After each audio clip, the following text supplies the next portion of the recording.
Okay, first of all, I'd like you to make sure that you have this document opened. It's attached to today's assignment.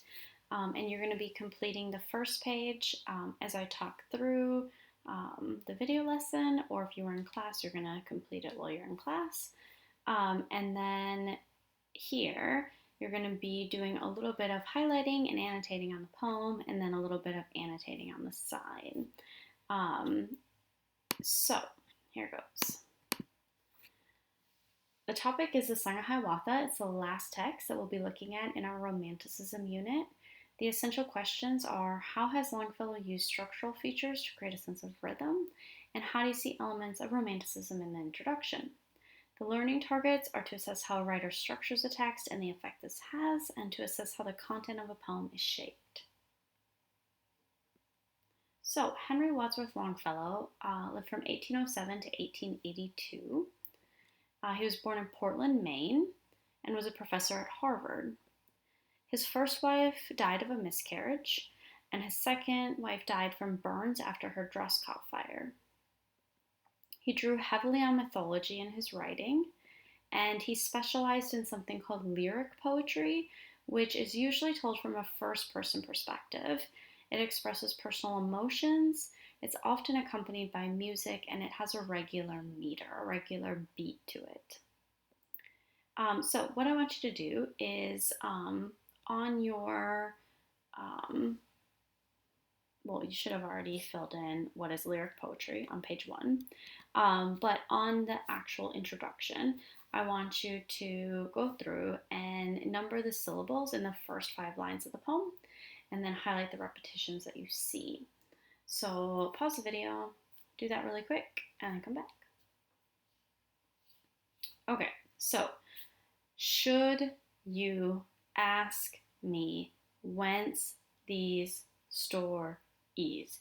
So most of those are 1-syllable words, but story is a 2-syllable word. So altogether you should get 8. Whence these legends and traditions should get 8 in the second line. With the odors of the forest, you should have 8. With the dew and damp of meadows, 8. With the curling smoke of wigwams, 8. Okay, so there are 8 syllables in every line of the entire poem. This is called tetrameter. So tetra means 4. I don't know if you've ever played Tetris, but all the shapes have like 4 blocks to them. So that's an easy way to remember it. And the use of tetrameter and the use of the repetition. So like just in the first few lines, you see with the, with the, with the. And if you go through the poem and you highlight all the repetitions that you see, the use of tetrameter, the 8 syllables in a line, and the repetitions creates a sense of rhythm. And when you hear the poem, when you hear the poem read aloud, that'll make a lot more sense. So, the poem was written in 1855 by Longfellow, and the poem is based on Native American oral traditions. It's an original work of American Romantic literature and not a transmission. It's an epic poem, which means it's a lengthy narrative poem, usually with a serious subject containing details of heroic deeds and events significant to a culture or nation. So making sure that you have down what an epic poem is on page 1 of your document. Okay, so I'm going to play this video. I just want you to see how long this epic poem is. It is a lengthy poem.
Okay, so the Song of Hiawatha.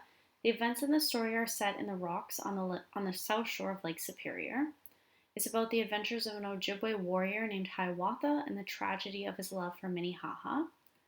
Although based on Native American mythology, there are clear links to Christianity throughout, and the poem closes with word of Jesus Christ being brought to Hiawatha and the chiefs, which causes them to accept the Christian message. Make sure you have that information filled out on page 1 of your document as well. Okay, so in the introduction to the poem, Longfellow claims that the entire poem was something he actually heard being sung by a traveling Native American musician named Nawadaha. It's important to note that Nawadaha is fictional, so like Longfellow is really trying to make you believe that this is all true, okay, that he heard this from a Native American musician. But he didn't, he's just making it up. Okay, so read along with the following audio track. It's a live recording of a stage reading, and I want you, as you're reading, to highlight and label any descriptions of nature that you see. So I don't know if you want to shorten that to like, I don't know, DN for like descriptions of nature. Or you know what, you could just call it nature. And then when you see spirituality in nature, because remember, romantics didn't believe in God, they found their spirituality in nature instead. You could just write like spirituality, and then legends. So anytime you see like a reference to a legend, but also encompassed in this, if you see things that are linked to the idea of the oral tradition, like passing things down orally, please note that down as well. So here it goes.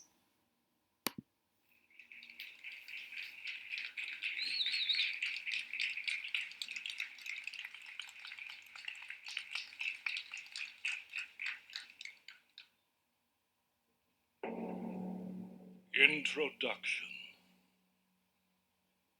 Should you ask me, whence these stories, whence these legends and traditions, with the odors of the forest, with the dew and damp of meadows, with the curling smoke of wigwams, with the rushing of great rivers, with their frequent repetitions and their wild reverberations as of thunder in the mountains, I should answer, I should tell you.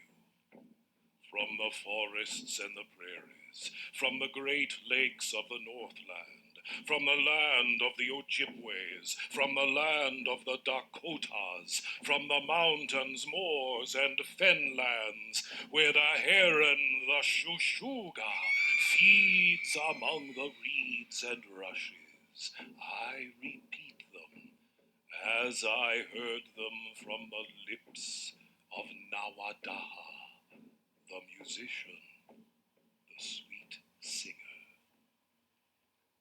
Should you ask where Nawadaha found these songs so wild and wayward, found these legends and traditions, I should answer, I should tell you.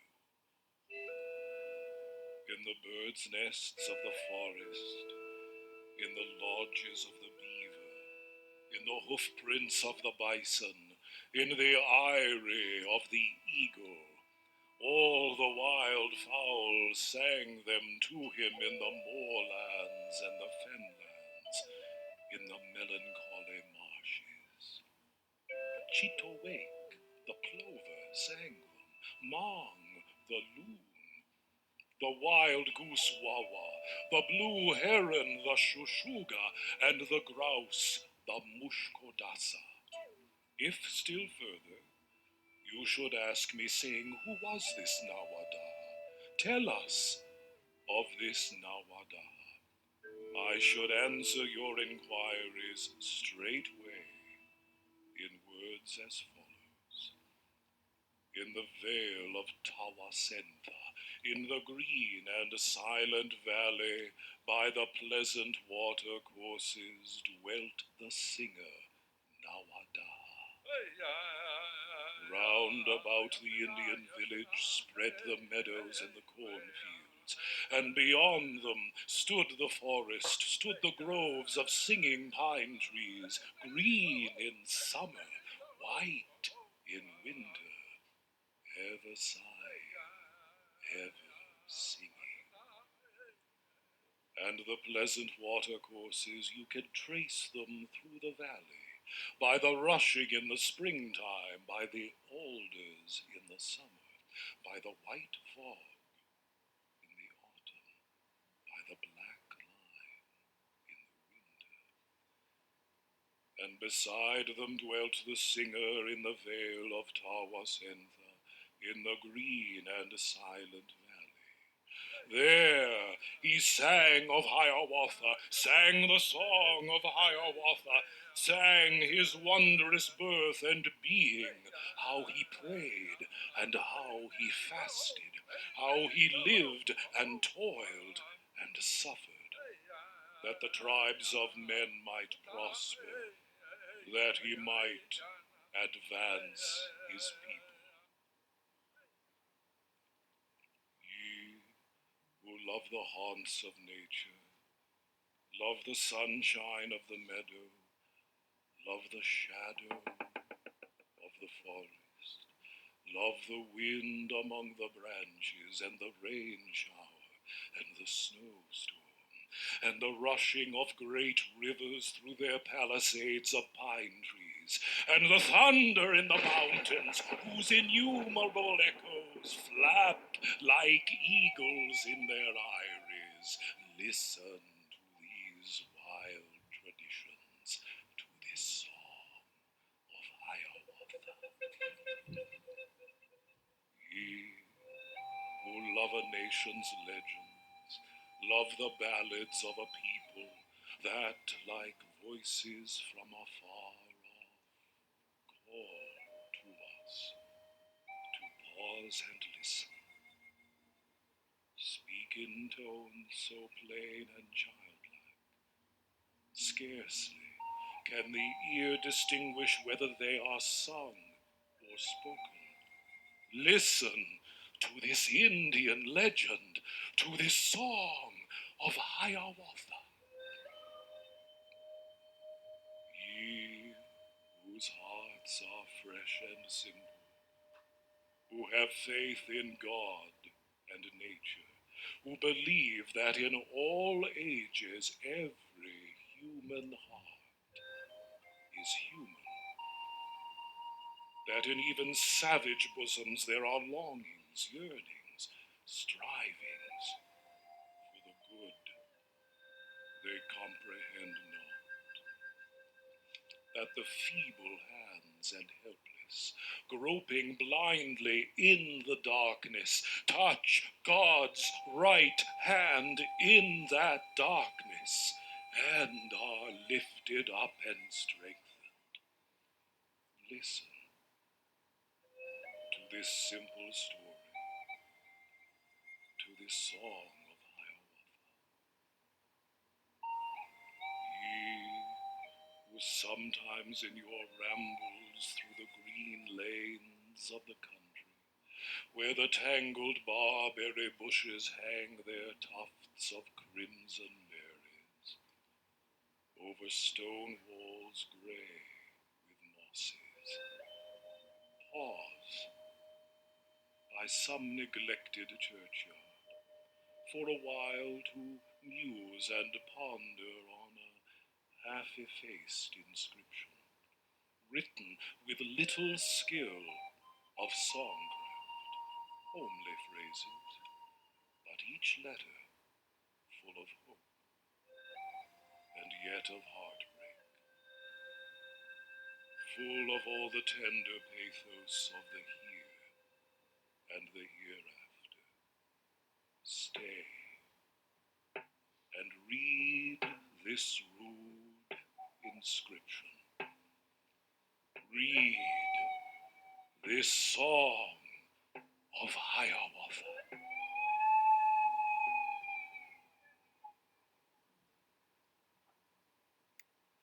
Okay, I hope you enjoyed it. Okay, so that's all you have to do. Once you have taken notes on the first page and you've annotated in the left-hand margin these. You've highlighted the repetitions that you see in the text, and then you've annotated the poem for meter, like how many syllables are in a line, that it's written in tetrameter, and the effect that this has. Then go ahead and submit this document to the Dropbox, and you're done and ready to move on to the chapter that you've been assigned. Out of, the 22 chapters of this Learn Hiawatha, you only have to do one. Let me know if you have any questions.